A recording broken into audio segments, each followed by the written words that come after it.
जी असां हिन वक़्तु मौजूदु आहियूं कंडियाल जे भरिसां ॻोठ जम्मू ख़ान कलोड़ो में, जिते केतिरा ई अहिड़ा ख़ानदान आहिनि जितां जा नंढा वॾा तोड़ी औरतूं उतां जा गुंगाइप जो शिकार आहिनि ऐं हू ॿाताइप जो शिकार आहिनि ऐं हू ॿुधण जे सघ खां बि महरूम आहिनि।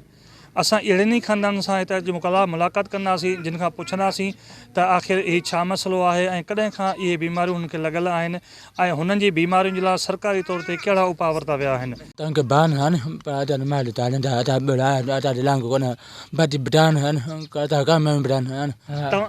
तव्हां ॿुधाइजो त केतिरा भाती आहिनि, कॾहिं खां वठी तव्हांखे मर्ज़ आहे?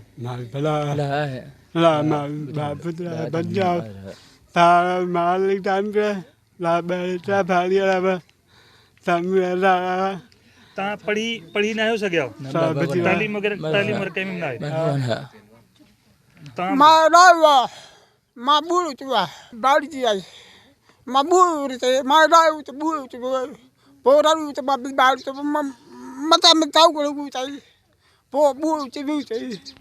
जी हिननि सां गॾु हिकिड़ो नंढो छोकिरो बि आहे जेको पाण उहो ॿाताइप जो शिकार आहे, गुंगाक जो शिकार आहे, हुनजी ॿुधण जी सघ बि न आहे ऐं माशाल्लाह हू चालाक त काफ़ी आहे, लेकिन ॿुधण ऐं ॻाल्हाइण जी सघ न हुजण जे करे हू तालीम खां महरूम आहे।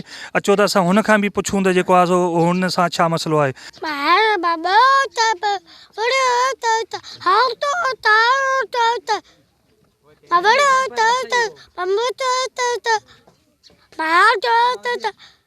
तुंहिंजी दिलि चवे थी त मां बि पढ़ां, मां बि होशियारु थियां, को ऑफिसर थियां।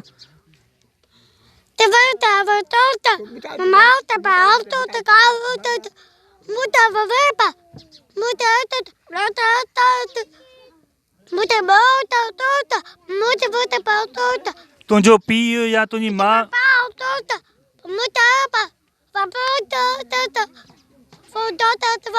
जी हिन तव्हां ॻोठ में हिन मज़ूरनि जो तव्हां गुफ़्तगू यकीनन ॿुधी हूंदी पर सम्झी कोन हूंदी, छो त हीअ ॿाताइप जो शिकार आहिनि, हीअ गुंगाइप ऐं ॿोड़ाइप जो शिकार आहिनि, हीअ न ॿुधी सघनि था, न ठीकु तरह सां ॻाल्हाए सघनि था।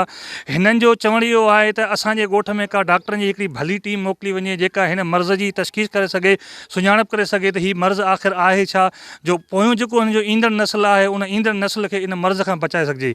फारूक अली गांगरो, अवामी आवाज़, कंडियारो। विज़िट कयो अवामी आवाज़ मीडिया ग्रुप जी वेबसाइट awamiawaz.pk।